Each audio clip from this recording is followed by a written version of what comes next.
Okay, good afternoon. This is the Capital Research Center's Ask Me Anything panel, where we invite you to stump the experts. This is also going to serve as CRC's InfluenceWatch podcast for the week. Our InfluenceWatch podcast actually airs every Thursday at 10 a.m. You can subscribe on iTunes, Stitcher, or any other podcast service that you use, or you can catch it live on Facebook or YouTube every Thursday at 10 a.m. This also highlights our InfluenceWatch website, which we just launched in August of 2017. InfluenceWatch is designed to be a wiki-style encyclopedia of all of the influencers, whether it's the organizations, foundations, PACs, legislative agencies, individuals, activists, the entire activist community. We are trying to connect the dots on our website. Our website is really designed to be very precise, fact-checked, very balanced in its presentation of information, so that the information is just overwhelming when you look at who the organizations are and what the connections might be. The individuals who are going to be on our stage are certainly Dr. Allen, who many of you just heard. He is our Chief Investigative Officer. Scott Walter is our president. He served in the Bush administration. He's been our president since 2016, and he also served at Philanthropy Roundtable. Mike Watson is the managing editor of the InfluenceWatch website, and he has served as our research director and previously was researching at a public affairs firm. Matthew Vadum is another one of our senior researchers. He has been at CRC for 10 years, and he is the author of Subversion, Inc., which exposed the Acorn Network. So all of these individuals are well equipped to handle these questions, so please feel free to ask them anything.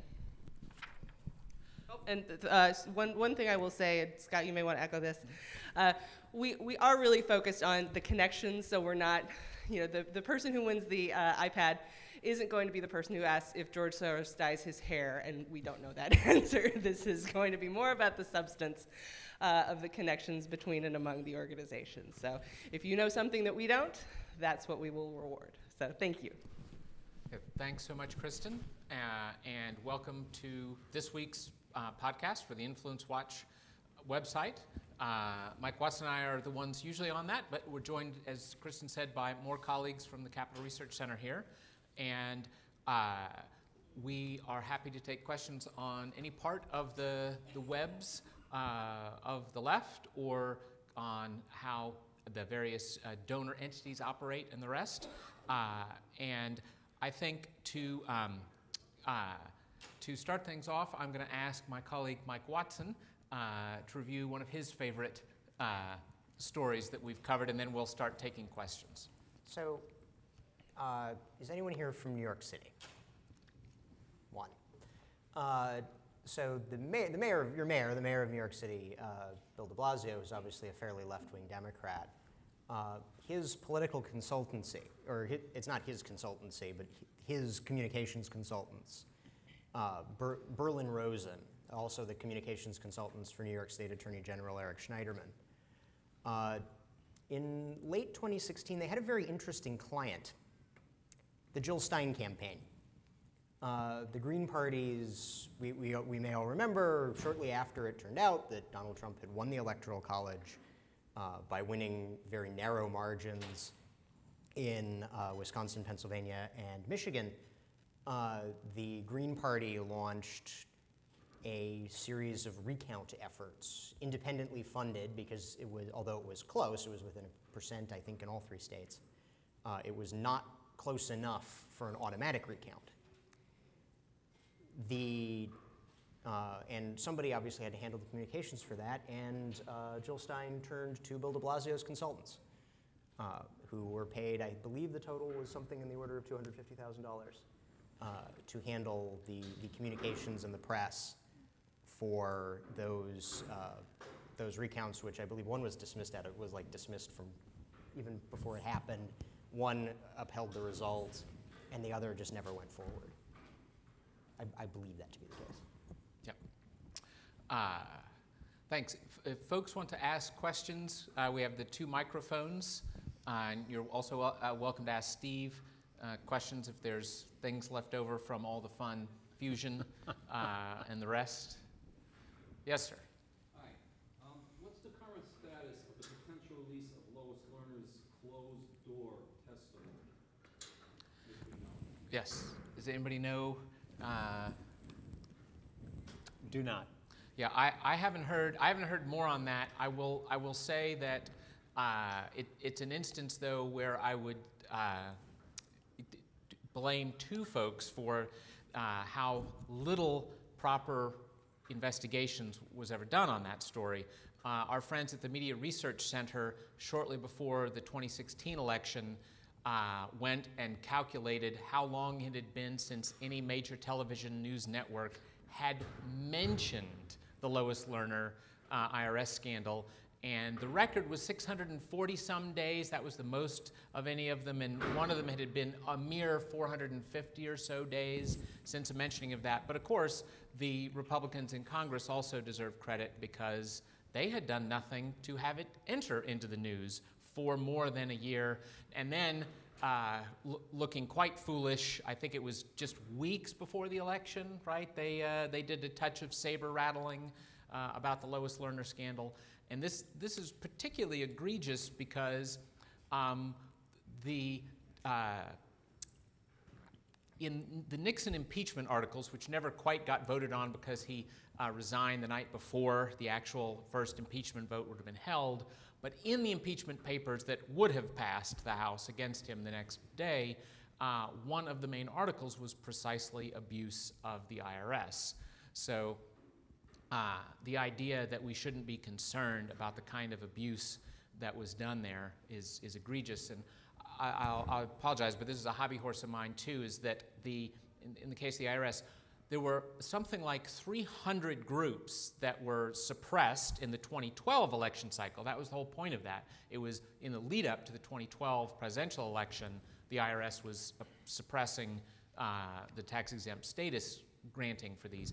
But it wasn't the usual tax-exempt that you think of, the 501c3, like your local women's shelter or the YWCA or whatnot.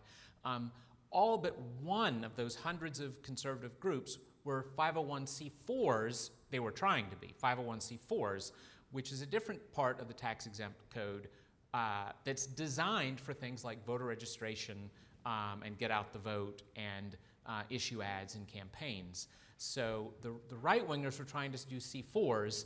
In the left's case, they use the C3s for voter registration and get out the vote because there's a loophole. You're allowed to use C3 foundation money and C3 charitable groups money to do those highly political things as long as you do it on a nonpartisan basis.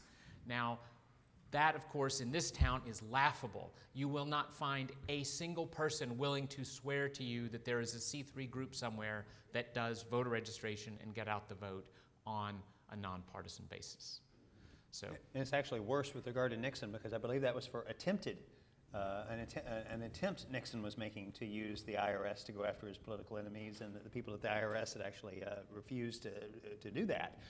And yet that was an article of impeachment and was described as the article that was most likely to pass and remove him from office. So and there's a pattern of abusing the IRS. If you go back to the 90s, what the Clintons would do is that they would have questions raised in articles from friendly reporters. Remember, Sidney Blumenthal himself was a New Yorker writer and worked for other media organizations. And they would have their own people plant these stories. Then the IRS would turn around and use these stories as the basis for opening investigations.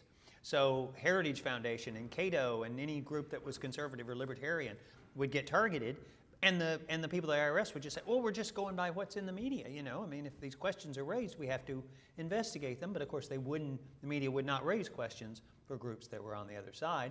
And then I had my personal experience. I was involved with Newt Gingrich during this IRS case that I mentioned, and there was actually an IRS report that cleared him, And the Clinton administration, the White House, ordered the IRS people to sit on it. And finally, someone leaked it, and we were able to get it out, and it was cleared. But for that, the idea was to just let it hang over him that he was under investigation, and he would forever be under investigation. Yes, actually, I have to give my favorite quick. Oh, you have a question? Okay. Well, you go ahead. I'll tell my other IRS story in a minute. I basically want to go back to where we were with the FBI and the collusion and the corruption with McAuliffe. I am from Virginia, and I have a dog in that fight, and have really studied this. In 2014, the FBI came out with a statement on public corruption for Virginia. All of it was to go to a special group. I've learned since then they did it in a couple of different states. The different things that have been left out of the media is basically right now McAuliffe has 32 Chinese nationals in Fairfax County, not in federal court, suing him for the $500,000 they put into that EB-5 program. Right. And The visa for sale program. Visa for sale project, yes. And they waited. It's been 5 years. They never sold any cars. They have the 25 cars they had come up with. There are several other of the people who had put up more than $500,000. It's just 32 of them. And it kind of ties in with Wang, who had given him $130,000 earlier. But in 2014, when the FBI took all that over, we had several incidences in Virginia. Number one was Democratic fundraiser, Michael Gardner. Michael Gardner molested several young girls. Michael Gardner was found guilty in court. Michael Gardner, the appeals court said, no, you don't get to go out. Our Supreme Court, Cynthia Kinzer, not only let him out, he then turned around and tried to hire a hitman to kill the young girls, which is a pattern and practice in Virginia. And so what happened was the FBI very quietly went in and had a private meeting with the Virginia Legislature Courts of Justice and Cynthia Kinzer. And what happened was Cynthia Kinzer all of a sudden just retired. News media, everyone said, oh, it just got to be a lot for her. She is now the ethics counsel for our Supreme Court and is also a very active attorney. But it doesn't stop there. The corruption starts at the Richmond School of Law. At the same time that James Comey, Tim Kaine, from what I can tell, were adjunct professors. Adjunct professors usually, from what I've been told, make 5, 10, 15,000 maybe. They made 35 to 50,000 per one article I was able to dig up. So basically, all of our Virginia State Bar ethics people and whatnot are all hired as adjunct professors at the Richmond School. The accolades that James Comey was given was, there's been 2 that I've, since 2014. One was a special degree and another one was to speak at the commencement service. And it goes deeper and deeper. Our FBI, one of the agents that's was supposed to investigate my stuff, I have on tape stating very clearly, they took it over in the FBI in DC. They're not allowed to investigate anything. So when you say the FBI, the 7th floor, has nothing to do with the rank and file, it's totally untrue. The rank and file are following the instructions throughout all of this. And that's just a few things that I've got.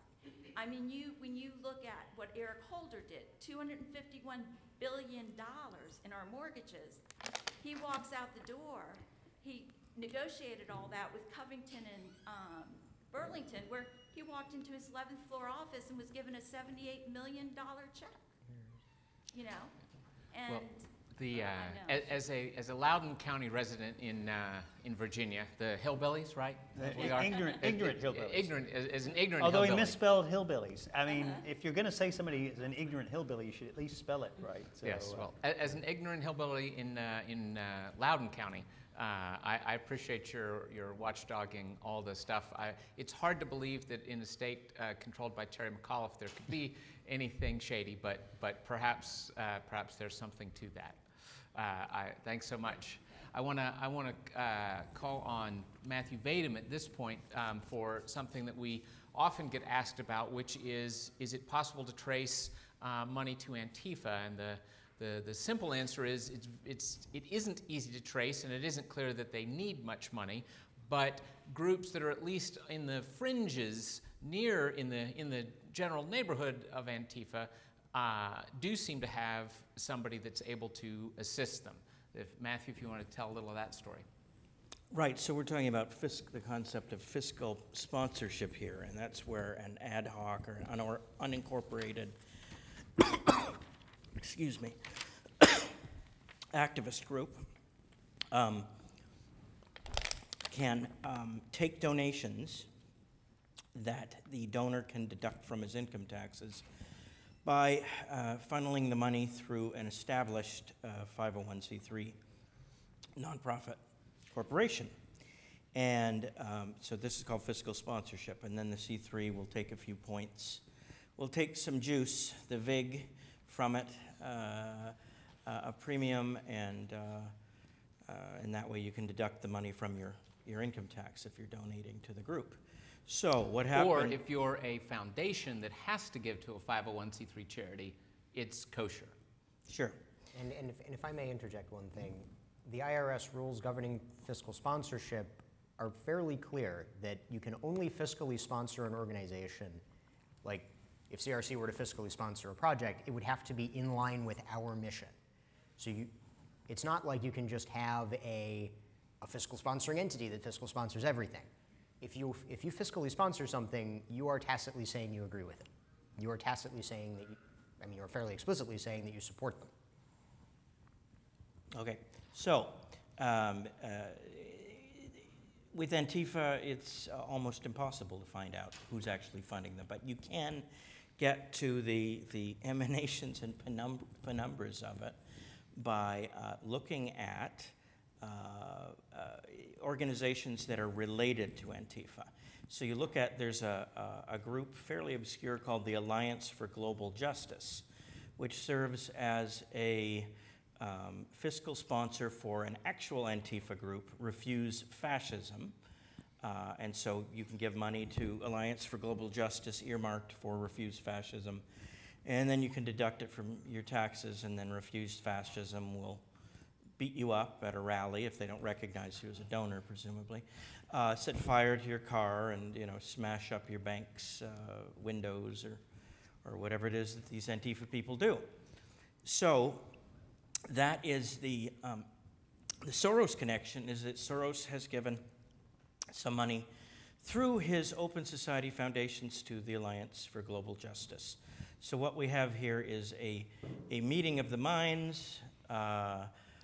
They're the same, they're moving in the same direction, or Soros wouldn't have given them money. He embraces their radicalism, but not openly in public, their radical tactics. And so that's what we've been investigating, and it's pretty slow going, but with luck we will turn up more in the future as more groups get created and have to file their IRS Form 990s, their annual report. It's like an informational return that they have to file with the IRS every year. But when you start a new organization, there's a bit of a lag before it starts to show up in repositories of information like GuideStar or on Nexus or what have you. So, short answer is no, we don't know where Antifa money comes from, but we're looking really hard. And if I may interject briefly on Alliance for Global Justice in a broader sense, you can go to our websites, InfluenceWatch.org and CapitalResearch.org. We have written up on the organization. Even if you look beyond the possible connections to Antifa, these guys are backers of communist regimes in Latin America. They collect money for the legal defense funds for cop killers. They're the extreme left. And they are not the Democratic, the Democratic Party. They are the extreme left in the United States. Yes. Do you have a question? Yeah, hi. I have a question about David Brock, who is involved in a lot of different groups, and I understand he's connected to at least probably 3 or 4 different major organizations on the left. So if you could talk a little more about that. Yeah, I'm going to ask Mike, who knows a great deal about one of the parts of the Brocktopus, which is the David Brock empire of groups, crew especially. Yeah, so Brock is a former conservative, now liberal. Liberal is maybe giving him a little bit too much credit. Close alignment with the Clinton family, who ran a number of the Clinton supporting super PACs in the 2016 election, and he still runs a couple of liberal organizations. Until very recently, he was chair of Citizens for Responsibility and Ethics in Washington, which is a long-standing... Or CREW. CREW, yeah. CREW is its acronym name. A long-standing liberal, legal, and ostensibly ethics group. Spent most of the Bush years going after Bush administration figures, former House Republican leader Tom DeLay. Obviously, since 2017, has spent most of its time going after the Trump administration. However, in the early Obama years, when there were no Republicans in Washington worth going after because they had no power, because they had lost the 2008 election, the CREW made a curious decision. This was before Brock gets involved. CREW makes a curious decision. The liberals, the Obama administration, were trying to increase regulations on for-profit secondary education, for-profit universities. Kaplan, University of Phoenix, those are the two big ones. And CREW came out very hostile to one of the leading advocates for increasing these regulations on these for-profit universities. And this actually raised the suspicions of the left. Mike Elk, who is a highly controversial labor union activist and reporter, was kind of the first guy to look around and say, hey, wait a minute, this doesn't make any sense. Why are these liberals opposing this Obama administration initiative that had been fairly popular amongst liberals? And he suspected that they were taking money from someone connected to for-profit universities. Many, many years later, we find out that using a cutout political consultancy in Sacramento, foundations connected to John Sperling, who is the former, at the time he was, the head of University of Phoenix, were using these nonprofits connected to the Sacramento political consultancy to run money into a number of organizations. Most prominent was CREW, that then created this sort of liberal opposition to this Obama administration rule, which would have hurt University of Phoenix. It's a classic example of what you might call pay to play. You're advocating against what you would think would be your ideological interest. Yep. Oh, yes, sir. So I think that the woman in the back, that was a fantastic, I think that she should win an iPad. But I just wanted to come up because I'm a student.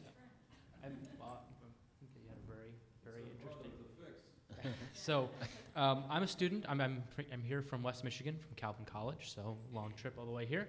And West Michigan is one of the reasons that Trump may have won the election, granted.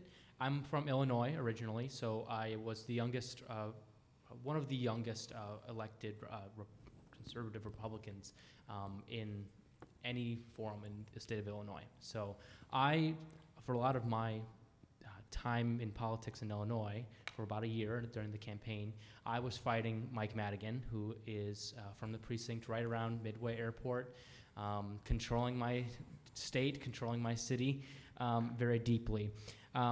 I don't know. I'm sure you might already understand The blog Red Racing Horses, which I recommend that you read, refers to him as the state dictator, with Absolutely. dictator hyphened out. Absolutely. And I'm sure you might already know his scheme, but to maybe fill in everybody else, being that he is the Speaker of the House and he has a lot of power over what I believe is the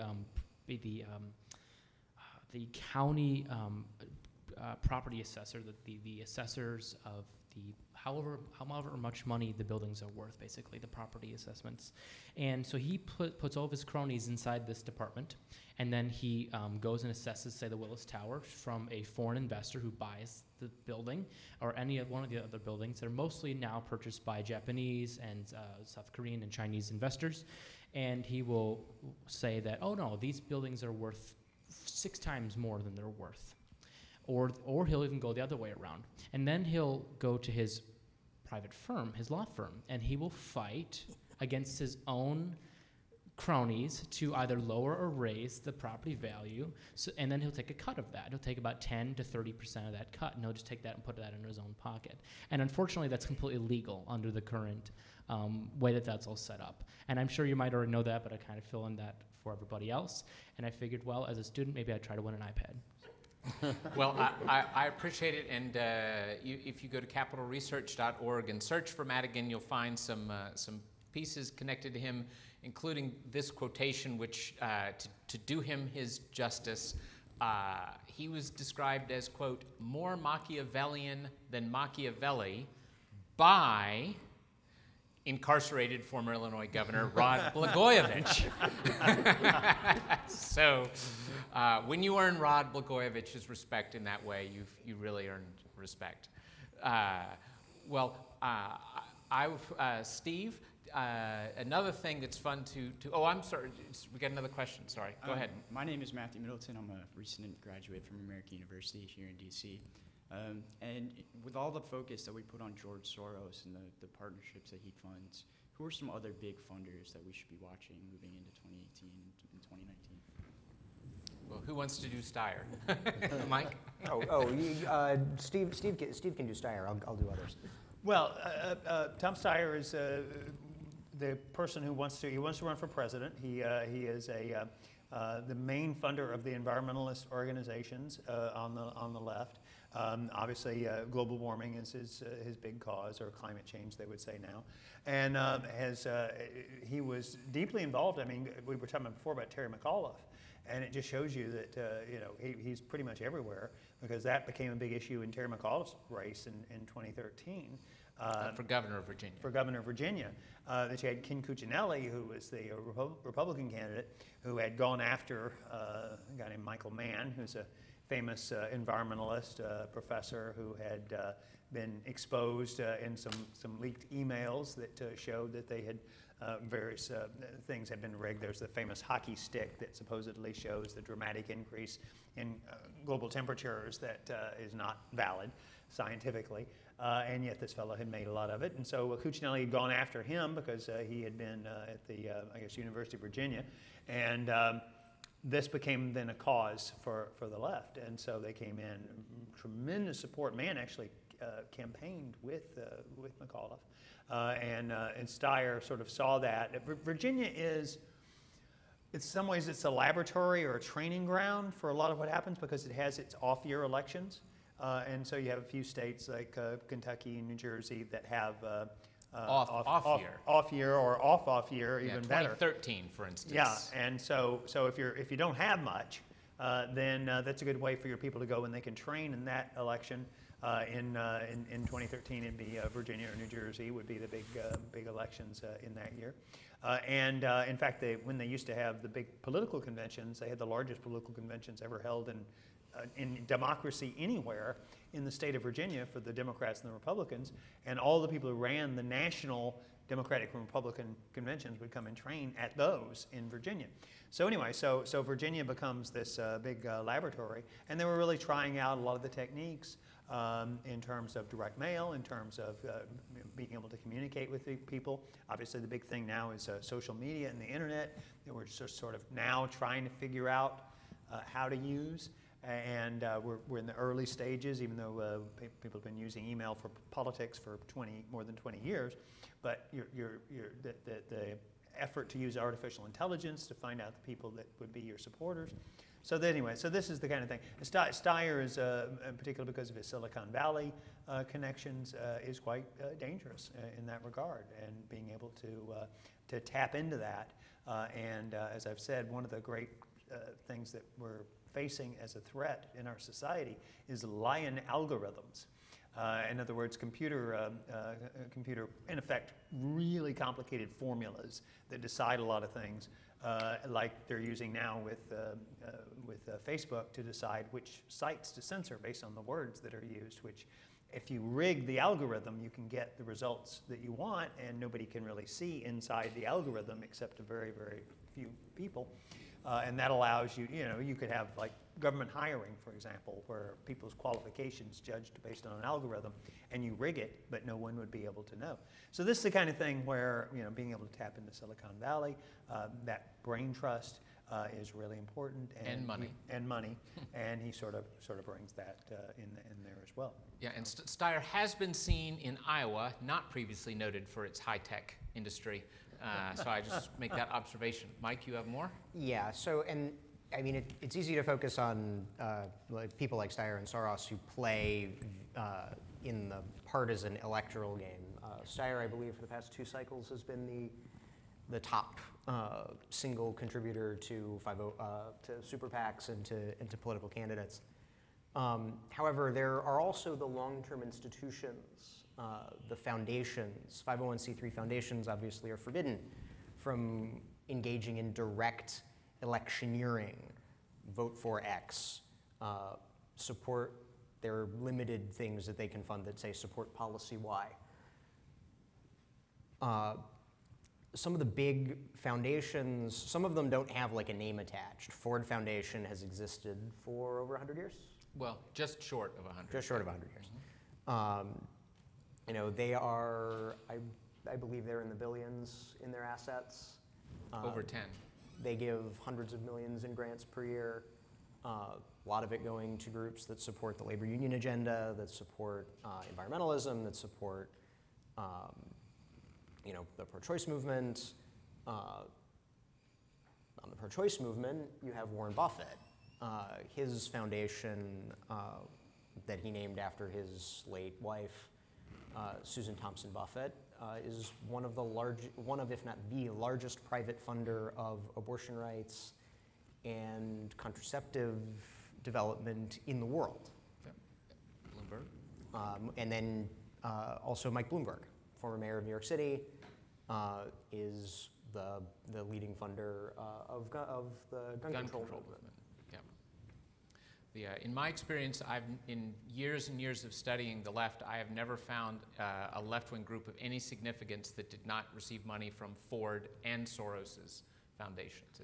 It's almost unheard of. And I should just add, Bloomberg's group was in the news recently. Every town for gun safety. Of course, liberals don't care about gun safety. They just want to ban guns, and that's their version of safety. They put out the lie that there were 18 school shootings so far this year. They counted somebody, I think, committed to suicide or like fired off a gun on school property late at night when nobody was there. They've included all these, accidental discharges. The statistic was so misleading that the Washington Post criticized it. Yeah. Yes. And that's got to, so that's got to be, significant. And yet I saw it in the lead sentence to an episode of NBC Nightly News one night. That figure made it into that. Careful fact check. Well, if you like, you can talk to us about how careful the fact checkers of America are, Steve. Well, I love looking at fact checkers because, of course, they were set up that there's this idea of the gateway that our problem in our society is we don't have the folks who are deciding who is telling the truth and who isn't, like we used to at some point, supposedly. And that was really true. When you had 3 TV networks, for example, had 3 news departments, then it was easier for Walter Cronkite, and if you had 3 anchors who were of your political persuasion, you could pretty well control what people hear. And that would be true today. If you just watched NBC, CBS, and ABC, you would get a very tilted view of things. I remember that, and I like to point out that there were 18 months when Brian Williams was the anchor at NBC and Dan Rather was the anchor at CBS, which means 2 of the 3 anchors who were on the 3 networks during that period ended up being fired for being pathological liars, and that's kind of what you see with regard to the idea of I think that the people who want to be fact checkers tend to be people who are authoritarian in mindset, and what they do is they criminalize, as they see it, opinion. So if you say that you think chocolate ice cream is better than vanilla ice cream, they'll do a fact check column, and the point will be that you get 4 pants on fires or 4 Pinocchios or whatever it is for saying that this is your favorite kind of ice cream. Or if you question how many scoops of ice cream Yes. Donald Trump insists on when dining with other people. Oh, that's true. That's true. Is it 1 or is it 2? Yeah, and one of my favorite examples of this is from this last campaign, because Donald Trump said that, in his opinion, Hillary Clinton's immigration policies indicated that she was for open borders. In other words, for basically not having any restrictions on immigration. And this was written up, and all the fact checkers, and I have a column on this on our website, written up by, I think, every single one of the fact checkers, PolitiFact and so on, factcheck.org, was written by every one of them as a lie on the part of Donald Trump. And so I write my piece, I'm starting to write my piece, and I'm like, wait a minute, how can an opinion be a lie? Now, if it has no rational basis at all, the moon is made of green cheese or something like that, then I guess you could say that maybe that's a lie. But a reasonable person could look at Hillary's policies and come to the conclusion that she was for open borders. And then what happened? We had WikiLeaks. And what's in WikiLeaks? Hillary Clinton gives a $225,000 speech to Brazilian bankers. And what does she say in there? That she's for open borders, that is her dream. So then you go back and look at these pieces by the fact checkers, and they're all about how Donald Trump is a liar for saying something that, A, is opinion, and, subject to, you can't say the person's lying for having an opinion you don't like. But then it turns out that it's just factually wrong, because we have Hillary saying herself that she was for open borders, that those were her dream. And you see this pattern every time. Donald Trump said that, he said something like Hillary Clinton's folks gave $675,000 to Jill McCabe. If you were here for the session earlier, we were talking about the woman that ran for the state senate in Virginia, was married to the FBI official. And Trump says this, and this is written up as pants on fire.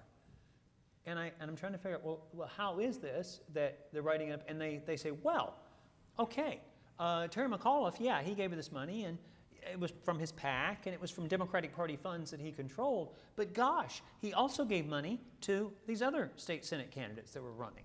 And he gave money to these other people who were running for other things. And so how in the world could Trump be implying that there's something wrong with it? There was nothing factually wrong in what he said. Now, you maybe could argue that he wasn't clear that it wasn't Hillary Clinton personally, but that's not what they attacked him for. They didn't say, well, you said Hillary Clinton, and what you meant was Hillary Clinton's organization. They didn't attack him for that. They just came up with these things from out of nowhere that were, I guess, an argument that maybe it's not fair to criticize somebody for that, but it's not an argument as to whether it's true or not. So they don't seem, these journalists who were gatekeepers don't seem to really understand, the idea of objective fact. Yes, sir. Yes, please. So it'll be on the podcast. Hi. So my name is Mike Stark. I work for American Bridge, David Brock's Democratic Super PAC. Now, I want to know if you folks really believe the left pays to bus voters into polls that they're not allowed to vote at, if they really pay the protesters that are out in the streets, do you believe that there's that much money? And I also wanted to ask you, I know Donors Trust obscures a lot of source money on the right. Do you know of any mechanism by which the left uses to disguise where its money is coming from? Oh, that's really easy, sure.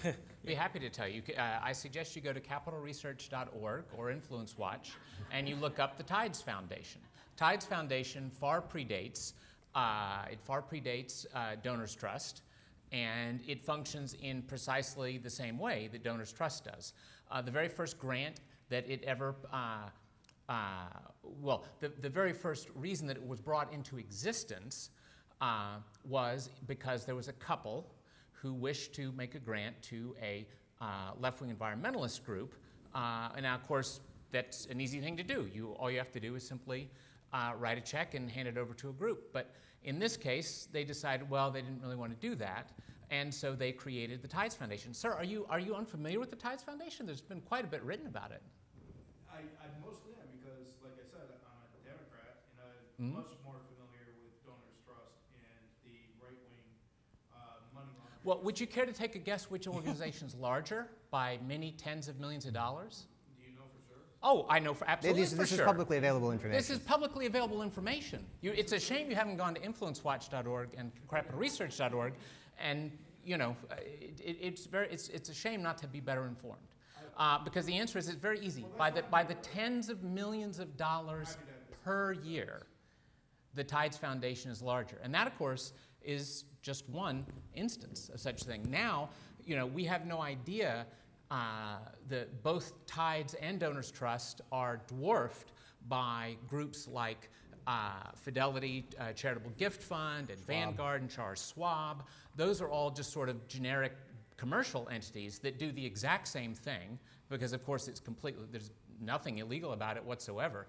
And they do the exact same thing, and no one knows how much of the money that goes through those far larger groups is done to keep it from being easily traceable. But I would suspect that it actually is considerably more, because if I were a super nervous donor on the left or right, I would much rather go through something like Fidelity, where nobody would begin to be able to figure it out, than through those. So I'm glad to have teed up that softball for you, but can you answer the first two questions too, about do any of you really believe that Democrats bus voters into communities they're not allowed to vote in to engage in voter fraud? Well, I have a Well, question Scott Fulval said they do, and that they've been doing it for a long time, and he was caught on Project Veritas undercover video saying that.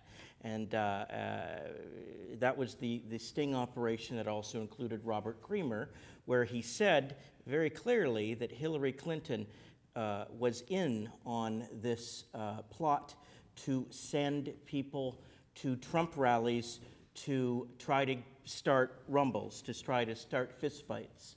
Now, So, my turn to correct the record. That's not what anything was said. It was a hypothetical.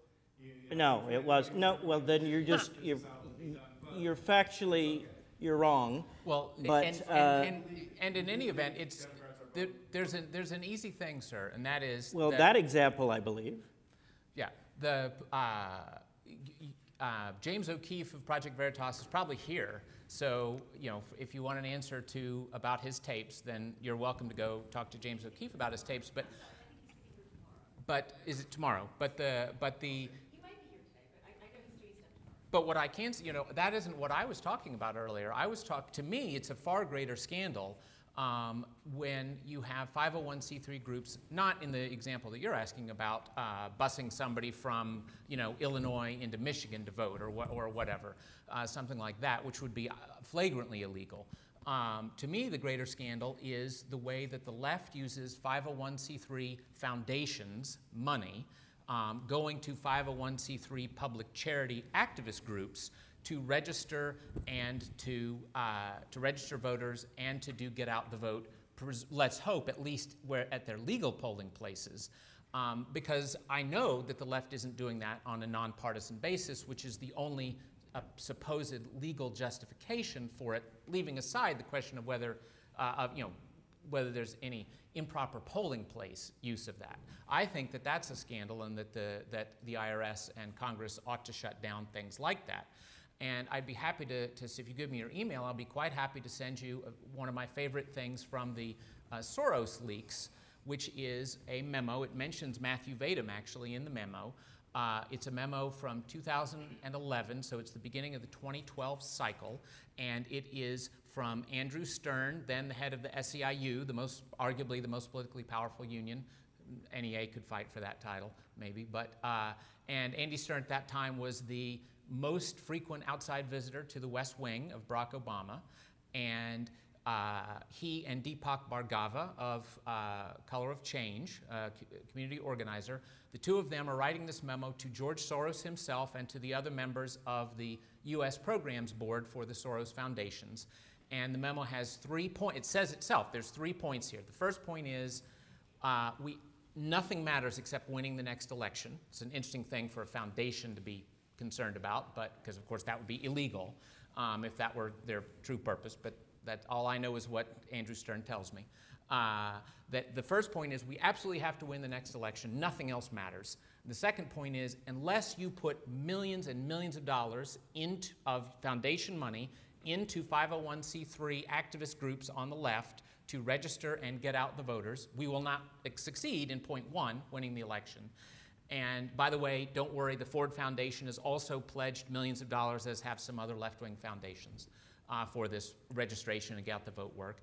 And then the last point is we know that you get so tired every election cycle having to put millions of dollars into registration and get out the vote. But we have a fix for that in the long run, electoral reform, quote unquote. And what they mean by that is having groups like the Brennan Center, a grantee of theirs, and other grantees fight all voter ID laws and anything else designed to keep elections honest. Having universal registration of all persons with a heartbeat, having weeks and weeks and weeks of voting ahead of time, making absentee voting easier, et cetera, et cetera. The whole left-wing anti-voter integrity agenda. It used to be that reporters would, back in the days before you were pressured not to do this, they would cover vote fraud. I remember Nightline going down to Alabama and following a truck along, and the truck would deliver checks from the government to various houses, and when a check would be delivered, they had a little team, and the team would go up, take the check from the mailbox that would be like next to the door often of the house. They'd knock on the door, the little lady would come out, they'd say, oh, we have your check here from the government. Oh, and we have your absentee ballot to fill out right now in front of us. And they would do it, and they got caught. And there were places where there were more absentee ballots in elections than there were people. So, and this was, Jeff Sessions got in trouble. They still call him a racist because he exposed some African Americans who were stealing votes from other African Americans. He was a Democrat, right? No, he was never a Democrat. At least not in the 35 years that I've known him.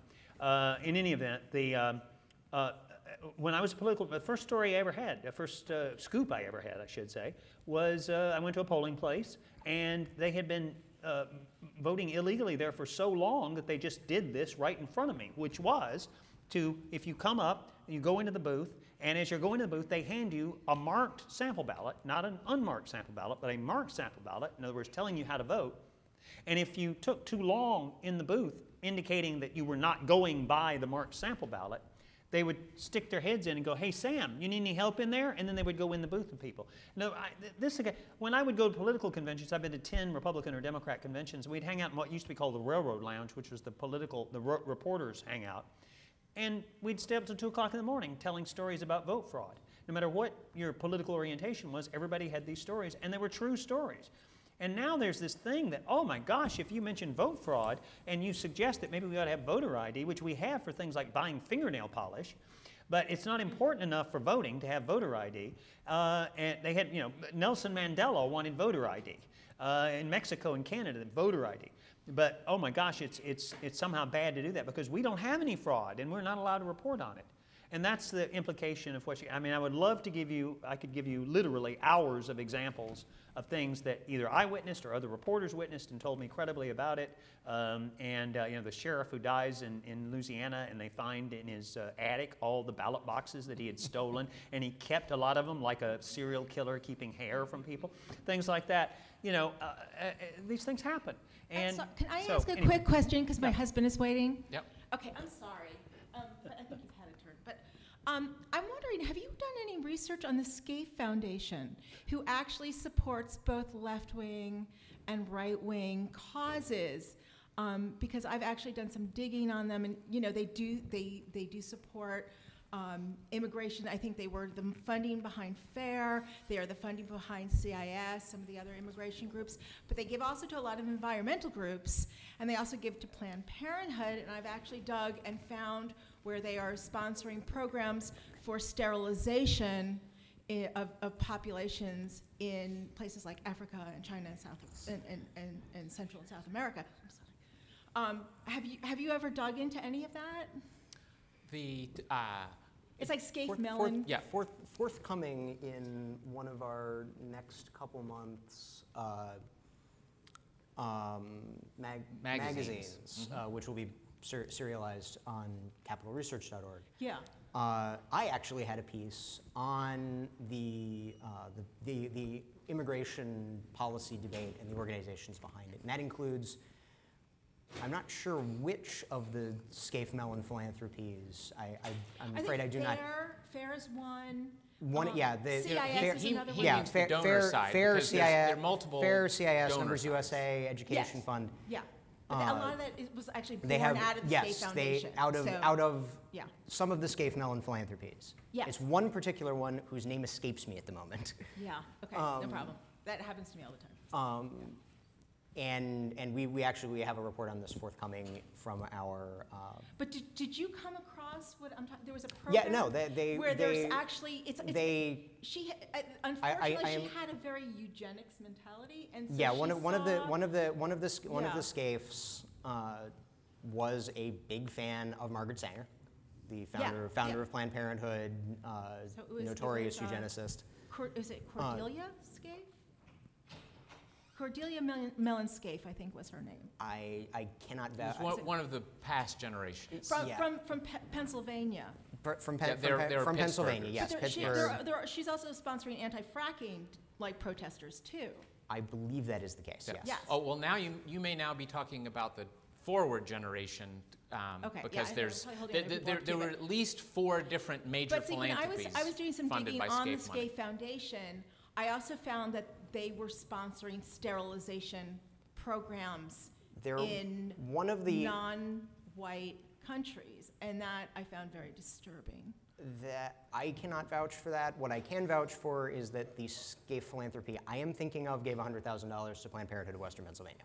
No, I know that they support Planned Parenthood, but this was a program that was actually out of Planned Parenthood, and the person who's head of the program was actually former Planned Parenthood, and they are actually going in and I'm not sure how aware the women they are experimenting with a sterilization drug. I'm afraid I'm not trying to go down a rabbit not hole. I'm familiar just with saying that. I had come across that years ago, and I'm just wondering if that's still going on or if you ever came across that. Yeah. Well, the population control programs are very popular across the political spectrum with many large foundations. Because of the Tannen, the John Tannen Hewlett connection. is Hewlett, Gates, Tannen, John Buffett. Yeah.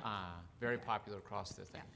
Well, we had a very good paper by Mrs. Mancini, the head of the March for Life, about 2 or 3 years ago. It's on our website about Planned Parenthood and taking a the critical variety of view at sponsors it. behind it. Yeah, Yep. my thing was actually going after, looking at Scaife. I know. And seeing, I'm watching there was anti-immigration and pro-Planned Parenthood. Yeah, and there- it was there basically is- for population control. Yeah, there is one of the Scaife Mellon philanthropies whose name Which is shame on me eugenics, escapes me. which I find eugenics kind of concerning. So. Entirely understandably. Yeah. Yes. All right, thank you so much. And I apologize, but they are going to throw us out of our room here in just a second. But we are very grateful for everybody's participation. We're happy to talk to folks afterwards Thank you so much. I hope every Thursday you will check out the InfluenceWatch podcast. Thanks so much.